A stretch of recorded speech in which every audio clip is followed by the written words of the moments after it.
What is up, everyone? It is your boy, the Comic Outlaw, and we're doing another toy opening. I've been gone for a while. I drift from multiverse to multiverse. I have to leave messages. I have to avoid people. I have to run from the law. There's many things that an outlaw must do. But anyways, I'm coming through, and I'm also opening a new toy for you. But anyways, I would like to talk about this toy for a little bit. And as you can tell, it's something that has to do with the wonderful world of Gotham. It is a Robin, not only a Robin, one of my favorite Robins, actually my favorite Robin, Tim Drake, Red Robin. Now, I can hear some of you asking, well, why not Dick? Why not Jason Todd? Well, I'm gonna tell you why.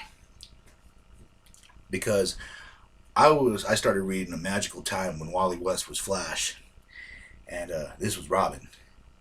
I know, like, comic book industry is trying to erase all that now, but there was a time. But anyway, I like Dick Grayson more as Nightwing. I've actually explained this in our Outlaws Corner that I did with Magnus a while back. I think it was one of our first episodes. I liked him as Nightwing. I thought his identity was established more as Nightwing. As the Boy Wonder, he was just more one note. It wasn't until much later on in the 80s, 90s, where his story was more flushed out, where he had that thing with Harvey. It seems like every Robin either crosses Harvey or Joker. It's just sort of funny. I mean, the Riddler never pisses off one of them as bad, or kills one of their relatives, or kills them, or. But anyways, there was a Robin after Dick. That was Jason Todd. You guys probably know Jason Todd better as the Red Hood, and I liked him as the Red Hood. I mean, I was familiar with Jason Todd. I knew his work. I knew his revamp from Identity Crisis, that he was just basically a clone, and then after they did the revamp, he became like a car thief, and Batman kind of takes him into the fold because he doesn't want him to become a criminal. He wants to mold him into something else because he sees potential in him. But anyways, Joker ends up beating him with a crowbar after he goes off, does his own thing, finds his mother. Mother betrays him. Joker kills both of them.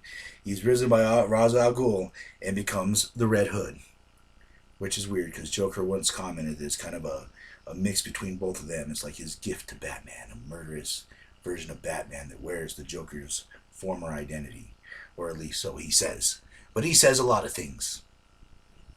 Also, I liked Tim Drake. After Jason Todd died, Batman was distraught. He was becoming more grim, more dark. Tim found out who he was on his own, tracked him down, and became Robin in order to preserve who Batman was. Because he felt Batman falling into that pit of sorrow and despair, and that he was going to be swallowed up by it and do something against his code. But at any rate, Tim becomes Robin, and eventually Red Robin, which he had a real cool costume. It was the costume from Kingdom Come. Very good series. Look it up. Highly recommend it. But they kept the same kind of like Red Robin look for a while, which was awesome. I love those comic books. I probably might be covering those at one point or another. It's a great story. And then for a while he was Batman Beyond, which I don't like. Um, Tim Drake's one of my favorite Robins, but I love Terry McGinnis's Batman Beyond. It just didn't phase for me. And of course, he later on adopts this costume with the Red Robin, the RR. You know, you can see it right there, which is basically the Robin look. He was also the first Robin to have pants and a cool cape. Like, he made Robin look sort of cool, you know, which I enjoyed. You know, I always thought that was corny about Robin, like the earlier sidekicks in the Golden Age. You know, I like that he ended up getting beefed up. You know what I mean, with a new suit. I never understood why he wore shorts in the middle of winter and got what did you say, comics, y'all, back in the old days. Anyways, this is the toy right here. It's a Connect figure. Check out the back so you guys can get a nice little thing on who's there in case you guys want to collect. Makes Killer Croc. And I I really do enjoy Tim Drake's evolution. I like spoilers. If you watch my show, there's constant spoilers. So I don't only say it once. He ends up with a girl named Spoiler who, before the universe restarted a long time ago, because it always seems to restart in DC, she was a Robin for a short time. Her name was Stephanie Brown. But at any rate, I like later on he in Teen Titans he becomes like an evil version of Batman, and he's sent back to kill Superman's son because he ends up accidentally killing a bunch of people. It becomes a whole thing, and then he becomes a different hero altogether, which kind of But he was interesting as a gun-toting Batman. The way he thought ahead, I thought was really cool. It was interesting to see him as a bad guy. The story was, like I said, all right. And of course, he uses a bow staff. He's more of a detective. Like he's not.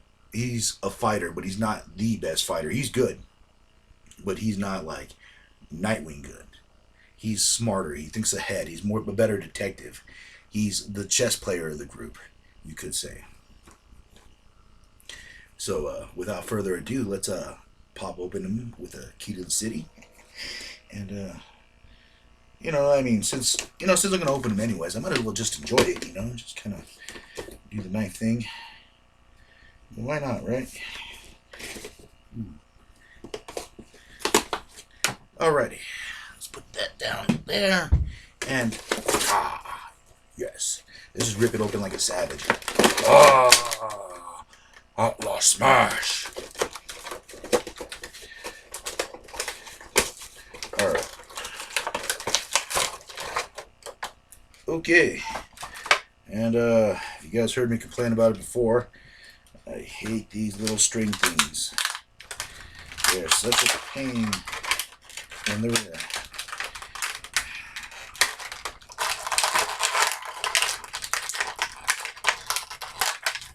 Alright, this is Croc's huge arm. I might collect the rest of these. I do need a Killer Croc in my collection. I have Nightwing, Red Hood, and now I will have a Tim Drake, and I also have a Damian, so yes. Kind of rounds out the set. Alright, let's get his little hands out. Put one there. And you gotta be careful with these because they're really, really small. And if they pop off, you're going to have a hard time finding them. Believe me. Alright, we got to get his bow staff out. It came out in one swoop. And now for the big moment. Like I said, I do not like it when they put the plastic like this. It risks damaging the cape.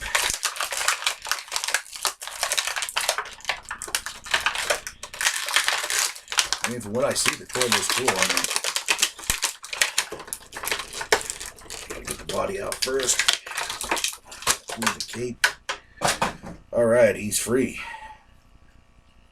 Let's check him out. Boom. Tim Drake. Red Robin. He gives him that classic look. Black pants, of course. And of course, he has his fists. He can be punching someone. Which is okay. I mean, it's not the most imaginative hand set I've seen, but at least, it has him two-fisted and ready to beat someone's ass, which I'm always cool with. Alright, let's put the staff on. I mean, he does look cool. This is the new design for the Red Robin. This is a side where he disappeared for a while when he was kidnapped by Superman's father, Oz.